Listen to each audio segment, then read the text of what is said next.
اللہ کے رسول کو جوان بہت پسند تھے، حضور جوانوں سے بہت پیار کرتے تھے۔ اقبال کی شاعری کا عنوان بھی جوان ہے، حضور کو بھی جوان پسند تھے۔ میرے آقا فرماتے ہیں جوانوں کی عزت کرو، کیونکہ جب ہم نے نبوت کا اعلان کیا تو بڈھوں نے رد کر دیا، جوانوں نے قبول کر لیا۔ اسی لیے دیکھیں حضور کے ساتھ جتنے لگے تھے سب جوان تھے۔ حضور علیہ السلام خود بھی جوان تھے، صدیق اکبر بھی جوان تھے، فاروق اعظم بھی جوان تھے، عثمان غنی بھی جوان تھے، مولا علی بھی جوان تھے، سعد بھی جوان، سعید بھی جوان، طلحہ بھی جوان، زبیر بھی جوان، خالد بن ولید بھی جوان، بلال حبشی بھی جوان، ابو ہریرہ بھی جوان۔ وہ جوانوں کی ٹیم تھی، اور حضور تو رہے آخری دور تک کے ظاہری طور پر جوانی، 10 بال بھی داڑھی کے سفید نہ ہوئے تھے، 10-12 بال، اور حضور دنیا سے تشریف لے گئے۔ اللہ کو گوارا نہ ہوا کہ میرے محبوب پر ویسا بڑھاپا آئے جیسے لوگوں کے اوپر آتا ہے۔ اللہ نے محبوب کو بڑھاپے سے بچایا، تو حضور جوان تھے، جناب جوانوں کی ٹیم تیار کی۔ سعد ابن ابی وقاص کہتے ہیں میرے چہرے پہ داڑھی کے بال بھی نہیں نکلے تھے، تب میں نے رسول اللہ کے ساتھ احد کے میدان میں مکے والوں سے جنگ کی تھی۔ سب جوان تھے۔ جوانوں قوت عشق پیدا کرو۔ قوت عشق وہ ہے کہ حبشی آقا بن جاتا ہے۔ تاریخ میں آتا ہے کہ فاروق اعظم جیسی ہستی حضرت بلال کو کہتی تھی یا سیدی بلال۔ جس دن بلال کا وصال ہوا فاروق اعظم کہتے تھے آج ہمارا آقا دنیا سے چلا گیا۔ خیر دیکھیں تو صحیح، حبشی کو عربی آقا کہہ رہا ہے، آخر یہ کیا چیز تھی جس نے حبشی کو آقا عرب میں کہلوایا؟ عرب میں جس کی آقائیت کا اعلان ہوا، آخر اس حبشی کے پاس کیا تھا؟ اسی کو قوت عشق کہتے ہیں، اسی کو قوت عشق کہتے ہیں۔ تو آئیے 1400 سال پہلے چلتے ہیں۔ ایک جوان ہے جس کا نام عبداللہ ابن حذیفہ ہے، رومیوں کے ساتھ جنگ ہوئی ہے۔ رومی مطلب عیسائی، عیسائیوں کے ساتھ رومیوں کے ساتھ جنگ ہوئی ہے، اور حضرت عبداللہ ابن حذیفہ اور ان کے ساتھ کثیر تعداد میں جوانوں کو گرفتار کر لیا۔ منکرین اسلام کی یہ سازش رہتی ہے کہ مسلمان نوجوانوں کو مارنے کی بجائے ان کا مذہب بدلنے کی کوشش کرو۔ وہ اگر اپنے مذہب میں داخل نہ بھی ہوں تو کم از کم وہ مسلمان نہ رہ جائیں۔ اپنے آپ میں ڈوب کے سوچو ان کی سازش کو تم نے کتنا کامیاب کیا؟ کتنے مسلمان ہو؟ کیسے مسلمان ہو؟ کون سی مسلمانیت ہے جس میں فجر کی نماز پوری زندگی سے غائب ہے؟ کون سی مسلمانیت ہے چڈی پہن کر آپ کی بیٹی انگلش اسکول میں جا رہی ہے؟ کون سی مسلمانیت ہے آپ کی بیٹی ننگے سر ولیمہ میں شریک ہو رہی ہے؟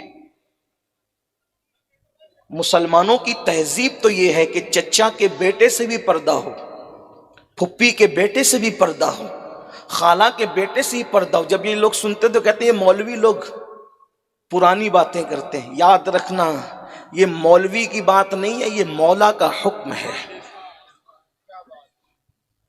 اور مولوی پابند ہے مولا کے حکم کا۔ آج جو لوگوں کو درد ہے نا کہ بیٹیاں بھاگ کیوں رہی ہے، ہم نے کہا اس کے ذمہ دار تم خود ہو۔ جب تک بیٹیاں کو سیدہ فاطمہ کے رستے پہ چلاتے تھے تمہاری بیٹی کب بھاگی تھی؟ ریکارڈ تو بتاؤ۔ جب دوپٹے کو بھی چاند و سورج نہیں دیکھ پاتے تھے تب بیٹیاں کب بھاگتی تھی؟ لوگ کہتے ہیں مولانا غربت ہے غربت۔ میں نے کہا غربت آج سے پہلے زیادہ تھی، ابھی بہت دولت ہے۔ ابھی تو سگنلوں پہ جو بھیک مانگتے وہ بھی 3 مرتبہ پیٹ بھر کے کھانا کھاتے ہیں۔ غربت کا مسئلہ نہیں ہے، مسئلہ تربیت کا ہے۔ جب تک کردار فاطمہ کے سائے میں تربیت ہوتی تھی، جب تک کردار عائشہ صدیقہ کے سائے میں تربیت ہوتی تھی، جب تک کردار خدیجۃ الکبریٰ کے سائے میں تربیت ہوتی تھی، جب تک نفیسہ مصری کے کردار کے سائے میں تربیت ہوتی تھی، جب تک رابعہ بصری کے کردار کے سائے میں تربیت ہوتی تھی، اس وقت تک بیٹیاں پیٹ پہ پتھر باندھتی تھی مگر کسی کے ساتھ جاتی نہیں۔ بڑی معذرت کے ساتھ آج 30 سال کی عمر کو پہنچتے پہنچتے بہت کچھ گنوا دیا جاتا ہے۔ اس وقت 60 سال کی عمر میں بھی اگر رشتہ نہیں آتا تو بیٹی باپ کی چوکھٹ انگال کر جاتی بھی نہیں تھی 60 سال تک۔ غوث پاک کی امی جان کی شادی کب ہوئی؟ غوث پاک کی امی جان کی شادی نکاح کب ہوا؟ 60 سال کی عمر میں. اور ان کے ابا کیا کہہ رہے ہیں؟ میری بیٹی لنگڑی ہے. تو لنگڑی کیوں ہے؟ جو کبھی باپ کی چوکھٹ انگال کر کہیں نہ گئی ہو تو کہا وہ لنگڑی نہ ہے تو پھر کیا ہے؟ 60 سال کی عمر میں.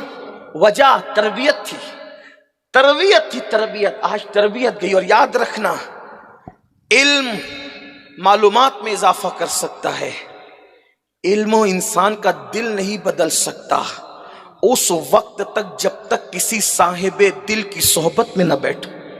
اسی لیے اللہ نے صرف کتاب نہیں بھیجی بلکہ کتاب کے ساتھ ہر وقت مربی بھیجا. توریت آئی، صرف کتاب نہیں، ساتھ میں مربی بھی آیا حضرت موسیٰ کی شکل میں. زبور آئی، صرف کتاب نہیں آئی بلکہ مربی آیا حضرت داؤد کی شکل میں. صحائف ابراہیم آئے، صرف صحائف لکھی ہوئی تحریر نہیں آئی بلکہ مربی بھی آیا ابراہیم خلیل اللہ کی شکل میں.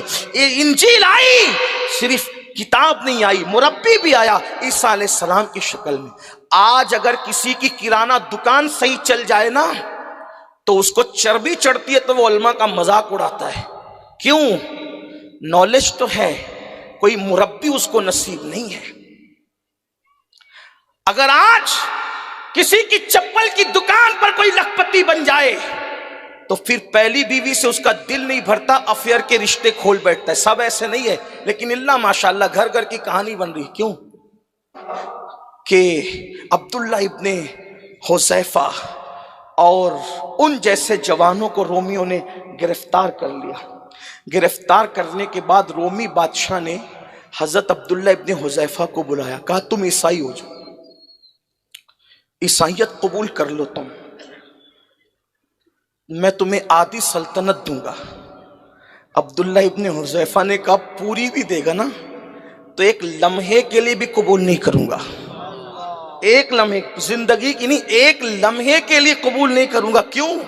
کیونکہ محمد عربی ہے ایسی ہستی کہ انہیں کبھی چھوڑا ہی نہیں جا سکتا. چھوڑنے والے لوگ اور ہوتے ہیں، انہیں چھوڑا نہیں جا سکتا کیونکہ جو جانے وفا ہو واللہ اس کو کیسے چھوڑ دیں. کہا پھر ٹھیک ہے میں تمہیں مار ڈالوں گا. کہا موت سے ڈرتا کون؟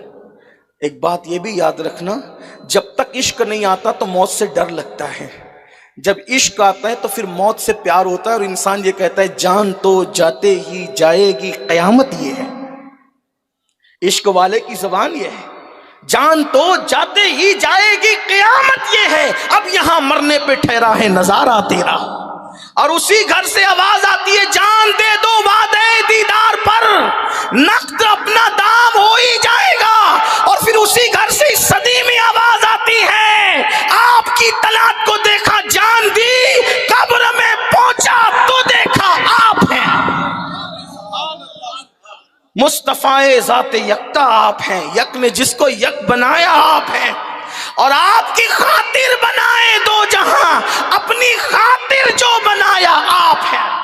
آب و گل میں نور کی پہلی کرن، جانے آدم جانے حوا آپ ہیں. اور مکتے میں وہ قلندر کہتا ہے بردرت آمد گدا بہر سلام، ہو بھلا اختر کا داتا آپ ہیں. اسی گھر سے آواز آتی ہے گر وقت اجل سر تیری چوکھٹ پہ جھکا ہو، جتنی ہو قضا ایک ہی سجدے میں ادا ہو. اسی گھر سے آواز آتی ہے جب تیری یاد میں دنیا سے گیا ہے کوئی، جان لینے کو دلہن بن کے قضا آتی ہے. اسی گھر سے آواز آتی ہے کہ اس کی قسمت پہ فدا تخت شہی کی راحت، اس کی قسمت پہ فدا تخت عشق بول رہا ہے، تخت شہی کی راحت، خاک طیبہ پہ جسے چین کی نیند آئی ہو. سوچو تو صحیح، جب تک عشق نہیں ہوتا موت لگتی ہے، جس دن عشق آتا ہے تو پھر موت تحفہ لگتی. تو عبداللہ نے کہا کہ یہ میرے لیے کوئی بات نہیں ہے، مارنا مار ڈالوں. کیسے نہیں ماروں گا، اب دیکھ تجھے کیسے مارتا ہوں. پھانسی کے پھندے پہ لٹکایا اور کہا بچوں کے ہاتھ میں جب وہ چھریاں دے کر کے اس کے جسم میں چبو دو. چبوتے رہے. کہا بتا اب کیا خیال ہے؟ کہا جو مزہ اس میں آ رہا ہے وہ مزہ تو نرم گدوں پہ نہیں آتا، اس لیے کہ عشق میں تکلیف اٹھانے کا بھی ایک مزہ ہوتا ہے۔ کوئی بلال سے پوچھے صہیب سے جانے، کوئی بلال سے پوچھے صہیب سے سمجھے، سزائے عشق، سزائے عظمت سرکار کا مزہ کیا ہے، وہ لذت کیا ہے جو عشق رسول میں سزا دی جاتی ہے۔ تو اتار لیا سولی سے اتارنے کے بعد کا ایک کام کرو، اس کو تیل کی کڑاؤں میں ڈالو، تیل گرم کیا کڑائی کے اندر، گرم کرنے کے بعد حضرت عبداللہ کو بلایا، عبداللہ ابن حذیفہ کو، اور بلانے کے بعد ان کے سامنے ایک مسلمان کو بلا کر، یعنی جو قیدی تھے ان کو بلا کر تیل میں ڈال، تھوڑی دیر میں ہڈیاں اوپر تیرنے لگی، اتنا گرم تھا تیل۔ کہا دیکھو یہ انجام ہوگا، کہا برداشت، بتائیں ہمیں۔ اس لیے کہ جب حسن یوسف سامنے ہو تو انگلیاں کٹنے کا درد نہیں ہوتا، جب حسن مصطفیٰ سامنے ہو تو تیل کی کڑائی کیا حیثیت رکھتی ہے۔ اور یار کی عادت ہے کہ وہ سرے بالی ضرور آتے ہیں، کس لیے آتے ہیں؟ سرے بالی انہیں رحمت کی ادا لائی ہے، حال بگڑا ہے تو بیمار کی بن آئی ہے۔ عبداللہ ابن حذیفہ، بس یہی حال تھا، کڑائی ابل رہی تھی، تیل کی کڑکڑ کر رہی تھی، ایسے میں حضرت عبداللہ کے لیے حکم ہوتا ہے ڈال دو اس کو۔ جیسی تیل کے قریب گئے، ایک دم پرسکون تھے، مطمئن تھے، عشق والوں کو نفس مطمئنہ نصیب ہوتا ہے، پرسکون تھے حضرت عبداللہ ابن حذیفہ، لیکن جیسے ہی کڑائی کے قریب پہنچے پٹ پٹ آنکھ سے آنسو نکلنے لگے۔ بادشاہ خوش ہو گیا، اپنے منصوبے میں کامیاب ہو گیا ہوں۔ کیوں؟ مسلمان رو دیا۔ کہا روکو، ٹھہرو، پوچھوں تو صحیح کیوں رو رہے؟ کہا موت سے اچھے رو پڑتے ہیں، اب کیوں رو رہے ہو؟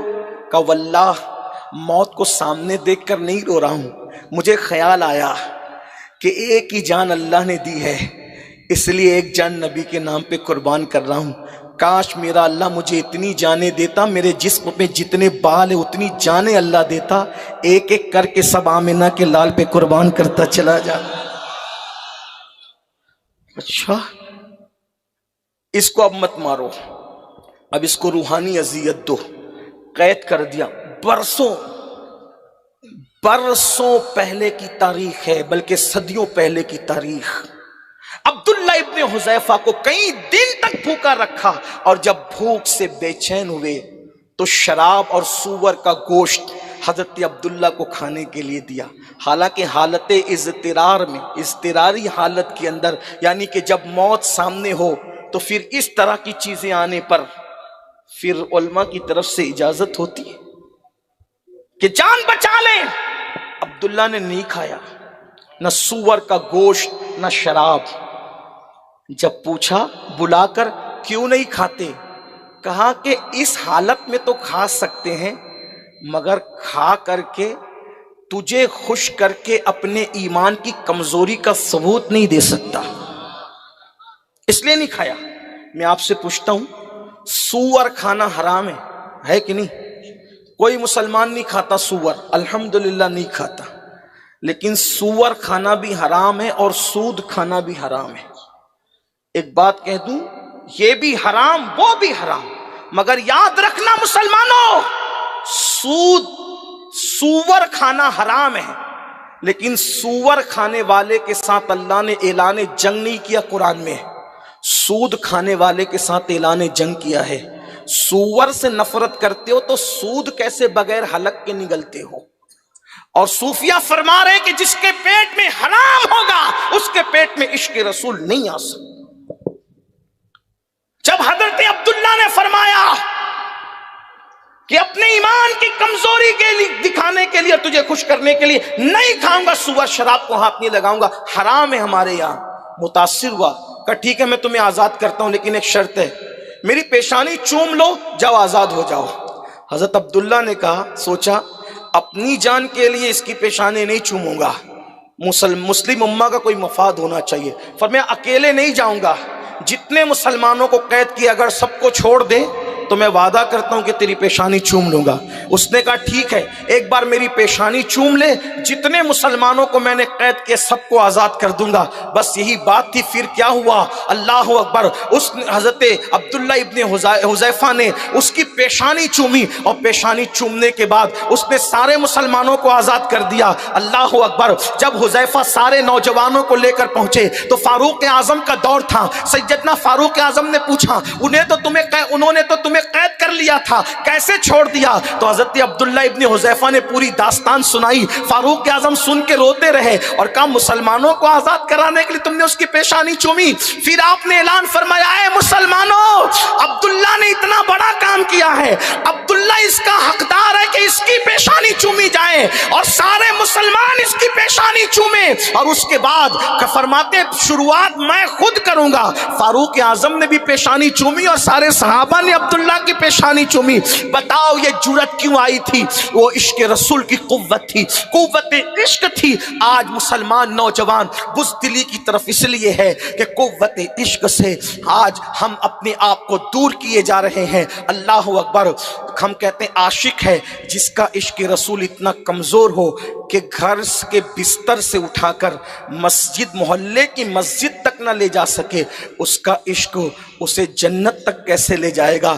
پتا چلا عشق تو وہ ہوتا ہے جو مقتل گاہ بھی لے جاتا ہے اور جنت بھی لے جاتا ہے۔ مسلمانوں، آج ہم عشق کی باتیں کر رہے ہیں، رسمی عشق کی باتیں، رسمی مسلمانیت کی باتیں، حقیقت میں ہم عشق مصطفیٰ سے دور ہے، محبت رسول سے دور ہے۔ آئیے عشق کا سبق سیکھیے۔ میں 3 باتیں پڑھ کر بات اپنی مکمل کرتا ہوں۔ صوفیہ فرماتے ہیں عشق کی 3 علامتیں ہوتی ہے، اسی کو پڑھ کے بات مکمل۔ نمبر 1، جس سے عشق ہوتا ہے انسان اس کا ذکر کثرت سے کرتا ہے۔ بتاؤ حضور کا ذکر کتنا کرتے ہیں ہم؟ خدا کی قسم جس دن حضور کا ذکر کریں گے اس دن غیبت سے بچیں گے۔ آج کون ہے وہ جو غیبت نہیں کرتا؟ اور لوگ آج اتنے متقی ہیں، کہتے ہیں اللہ توبہ، میں غیبت کی نیت سے نہیں بول رہا ہوں، میں تو صرف بتانے کے لیے بول رہا ہوں۔ تو پھر غیبت اور سے کون سی چڑیا کا نام ہے؟ جو غیبت کرتا ہے وہ مرے ہوئے بھائی کا گوشت کھانے والا ہے۔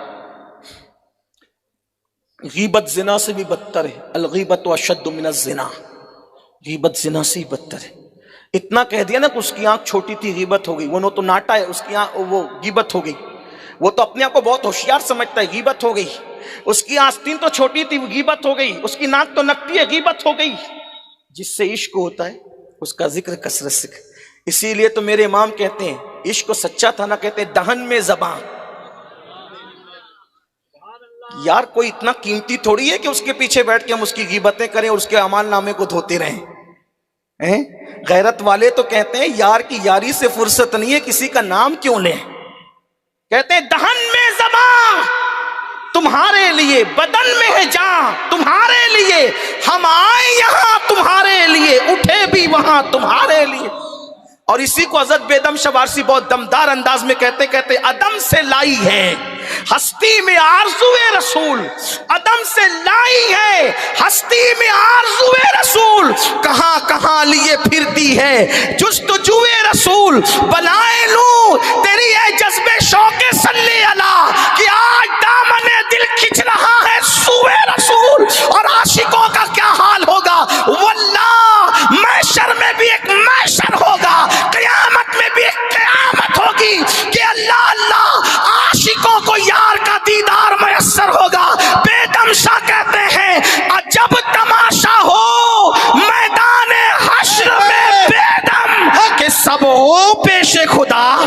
ایک بار مجھے بھی دیکھ لے، تقریر دیکھی بھی جاتی ہے، صرف سنی نہیں جاتی۔ عجب تماشا ہو میدان حشر میں بیدم کہ سب ہو پیش خدا اور میں روبرو رسول۔ نعرہ تکبیر، پیش خدا، نعرہ رسالت، عشق و محبت، عشق و محبت، سنی دعوت اسلامی۔ عجب تماشا ہو میدان حشر میں کہ سب ہو پیش خدا، سب ہو پیش خدا، میں روبرو رسول۔ کیا مزے ہوں گے، محشر میں بھی ایک محشر، قیامت میں بھی ایک قیامت ہوگی۔ اور جب وہ چھپا لیں گے تو استاد زمن مزے میں کہتے ہیں ڈھونڈا ہی کریں، ڈھونڈا ہی کریں صدر قیامت کے سپاہی وہ کس کو ملے جو تیرے دامن میں چھپا ہو۔ تو عشق کی پہلی نشانی جس سے عشق ہوتا ہے اس کا ذکر کثرت سے کرتا ہے۔ نہیں کسی کو دیکھتے، کم سے کم اپنے امام کو دیکھو، لوگ تکلیف میں آہ کرتے ہیں اور خوشی میں واہ کرتے ہیں۔ وہ کیسا قلندر تھا جو تکلیف میں آہ بھی کرتا تو اوروں کے نام آہ نہیں کرتا، اوروں کے نام آہ نہیں کرتا، اور وہ خوشی میں واہ کرتا ہے تو بھی اوروں کی واہ واہ نہیں کرتا۔ جب اسے خوشی ہوتی تو وہ کہتا ہے واہ کیا جود و کرم ہے۔ خوشی کی واہ بھی یار کے نام ہے اور غم کی آہ بھی۔ نعرہ تکبیر، نعرے تکبیر، نعرے رسالت، حضور امیر سنی دعوت اسلامی، عطائے حضور مفتی اعظم، حضور داعی کبیر، نعرے تکبیر، نعرے رسالت، حضور سرحاج الفقہا حضرت علامہ مفتی عبدالستار صاحب قبلہ، نعرے تکبیر، نعرے رسالت۔ درود شریف پڑھنے آپ۔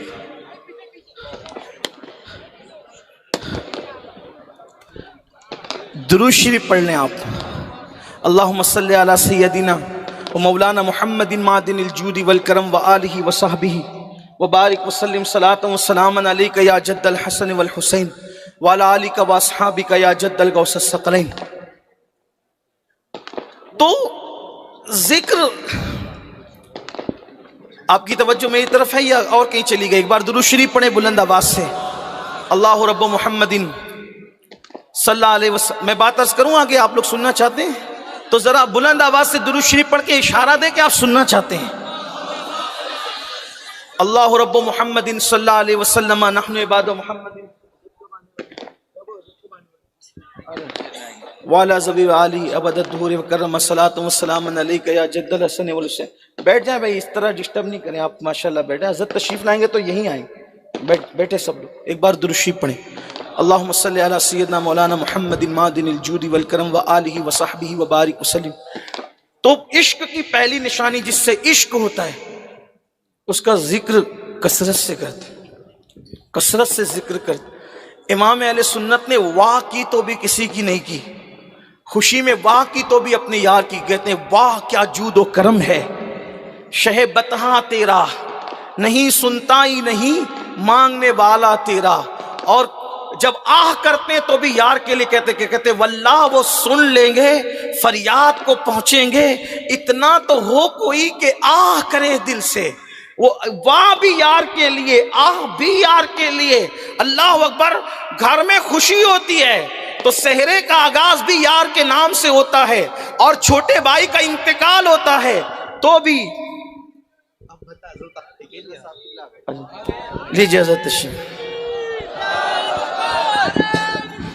نعرے تکبیر، نعرے رسالت، حضور امیر سنی دعوت اسلامی، حضور داعی کبیر، عطائے حضور مفتی اعظم، علماء اہل سنت سنی دعوت اسلامی۔ درود شریف ادھر آ جائیں۔ اللہم صلی علی سیدنا مولانا محمد معدن الجود والکرم وآلہ وصحبہ وبارک وسلم صلاۃ و سلام علیک یا رسول اللہ صلی اللہ تعالیٰ علیہ وسلم۔ حضرت تشریف لا چکے ہیں، حضرت کا انتظار تو میں نے پہلے ہی بتایا کہ ہمارے قائد، ہمارے امیر، جن کی محنتیں، کاوشیں، عشق رسول کی انقلاب آفری آواز نے آپ کے ہم سب کے دلوں میں انقلاب بپا کر رکھا ہے۔ دو جملے کہہ کے میں اپنی بات پوری کرتا ہوں کہ بھائی کی میت پر بھی جب وہ قلم اٹھاتے ہیں تو کوئی مرثیہ لکھنے کی بجائے کہتے ہیں آنکھیں رو رو کے سجانے والے، جانے والے نہیں آنے والے، وہی دھوم ان کی ہے ماشاء اللہ، مٹ گئے آپ مٹانے والے، حسن تیرا سا نہ دیکھا نہ سنا، کہتے ہیں اگلے زمانے والے، جگمگا اٹھی میری گور کی خاک، تیرے قربان چمکنے والے، کیوں رضا آج گلی سنی ہے، اٹھ میرے دھوم مچانے والے۔ عشق ہوتا ہے تو انسان یوں ذکر کرتا ہے۔ باقی دو باتیں پھر کبھی اگر دوران گفتگو کوئی غلطی ہو تو اللہ پاک معاف فرمائے۔ استغفر اللہ ربی ان ربی لغفور الرحیم وما علینا الا البلاغ۔ السلام علیکم ورحمۃ اللہ وبرکاتہ۔